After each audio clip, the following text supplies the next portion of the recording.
আর কিছুদিনের মধ্যেই সেপ্টেম্বর মাস শুরু হতে চলেছে। আর সেপ্টেম্বরের প্রথম দিন থেকেই দেশে 5টি নতুন নিয়ম শুরু হতে চলেছে।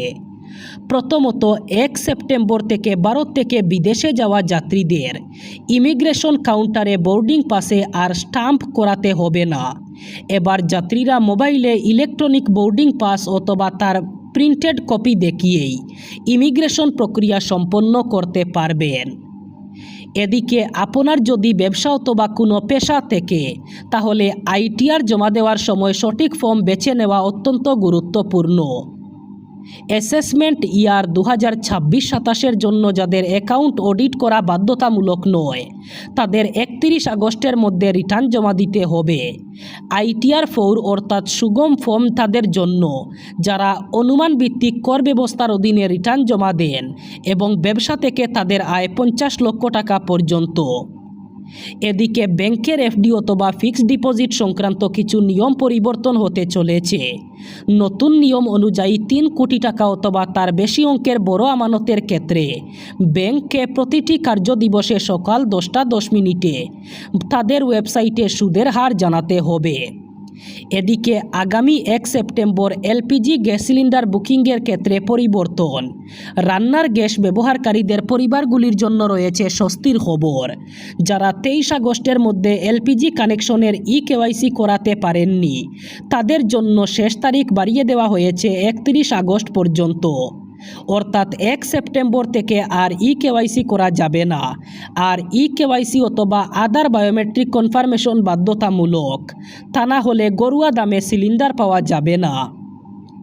আরও যে পরিবর্তনগুলি কার্যকর হতে পারে এর পাশাপাশি সেপ্টেম্বর মাসে এলপিজি গ্যাস সিলিন্ডারের দামেও পরিবর্তন আসতে পারে। নোয়াগাঁও লোকসভা কেন্দ্রের আসন্ন উপনির্বাচনকে ঘিরে অসমের রাজনৈতিক মহলে তৎপরতা ক্রমেই বাড়ছে। একদিকে কংগ্রেস আনুষ্ঠানিকভাবে প্রার্থী বাছাইয়ের প্রক্রিয়া শুরু করেছে, অন্যদিকে প্রার্থী বদলের সম্ভাবনা নিয়ে আলোচনা শুরু হয়েছে এআইইউডিএফের অন্দরে। ফলে নির্বাচন যত এগিয়ে আসছে ততই স্পষ্ট হচ্ছে রাজনৈতিক সমীকরণের নতুন ছবি। অসম প্রদেশ কংগ্রেস কমিটি উপনির্বাচনের দলের প্রার্থী হতে ইচ্ছুক সদস্যদের কাছ থেকে আবেদন আহ্বান করেছে। 24 আগস্ট থেকে আবেদন গ্রহণ শুরু হয়েছে এবং আগামী 28 আগস্ট পর্যন্ত আবেদন জমা দেওয়া যাবে। এপিসিসি সভাপতি তথা লোকসভার বিরোধী দলীয় উপনেতা গৌরব গগৈয়ের নির্দেশে এই প্রক্রিয়া শুরু হয়েছে। এপিসিসির সাধারণ সম্পাদক রমন্না বড়ুয়া জারি করা বিজ্ঞপ্তিতে জানিয়েছেন, কংগ্রেসের টিকিট প্রত্যাশীদের নির্ধারিত ফরম্যাটে আবেদন করতে হবে। আবেদনপত্রের সঙ্গে এপিসিসির নামে 1 লক্ষ টাকার অফেরতযোগ্য ডিমান্ড ড্রাফট জমা দিতে হবে। পাশাপাশি আবেদনকারীর নামসহ ভোটার তালিকার প্রত্যয়িত কপিও জমা দেওয়া বাধ্যতামূলক করা হয়েছে। অসমের গৃহ নির্মাণ এবং গ্রাম্য অর্থনীতিকে নতুন গতি প্রদান করতে কেন্দ্রীয় সরকারের বেশ কিছু গুরুত্বপূর্ণ সিদ্ধান্ত।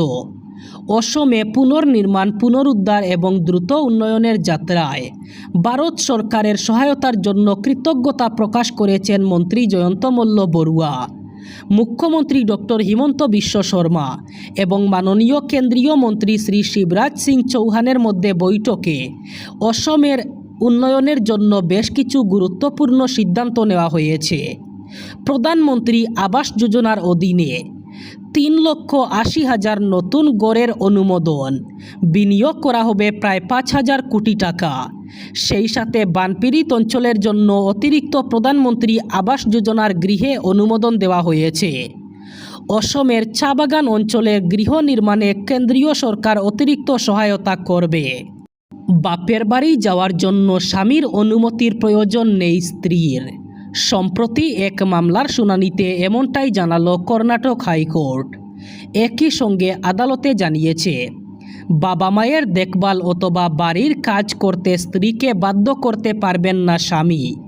কর্ণাটকের তুমাকুরুর এক পারিবারিক আদালতের নির্দেশকে চ্যালেঞ্জ করে হাইকোর্টের দ্বারস্থ হয়েছিলেন এক ব্যক্তি।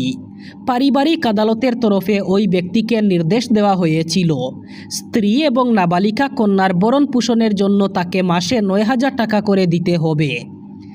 এই নির্দেশকে চ্যালেঞ্জ জানিয়ে হাইকোর্টে নিজের আবেদনে ব্যক্তি বলেন তার স্ত্রী বাড়ির কাজ করতেন না এবং এমনকি তার শ্বশুর শাশুড়িরও যত্ন নিতেন না, ইচ্ছে মতো বাপের বাড়ি চলে যেতেন, ফলে ভরণ পোষণের অর্থ কমানো হোক।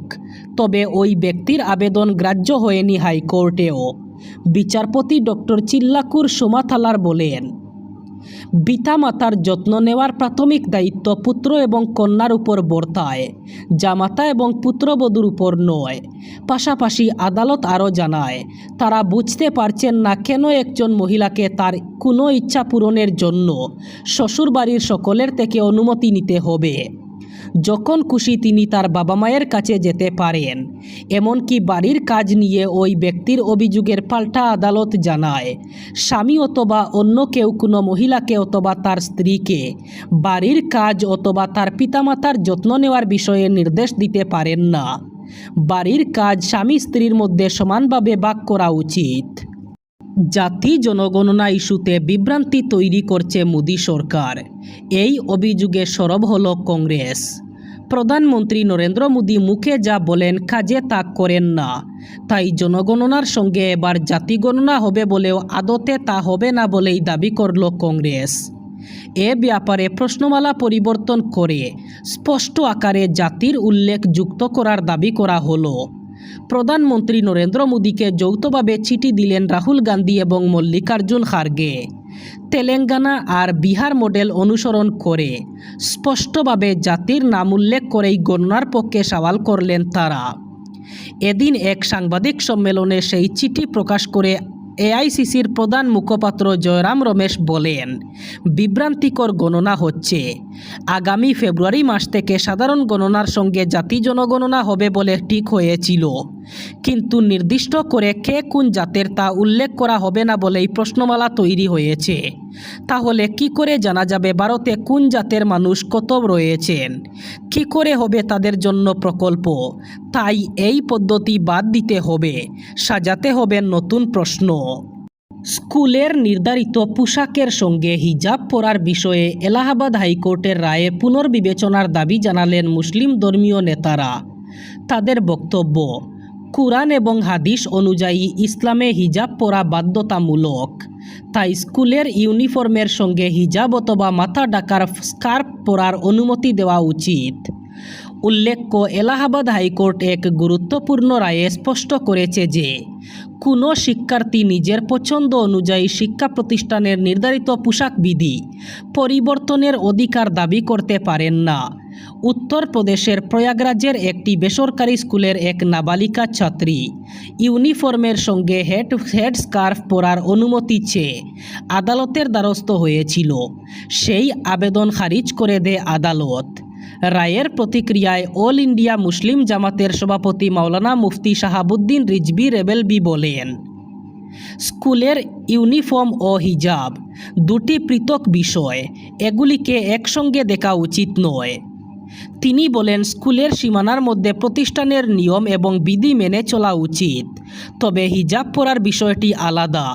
কুরআনে এর উল্লেখ স্পষ্টভাবে রয়েছে। বিচারপতি এবং আইনজীবীদের কুরআন, হাদিস এবং অন্যান্য ধর্মীয় গ্রন্থ পর্যালোচনা করার অনুরোধ জানান তিনি।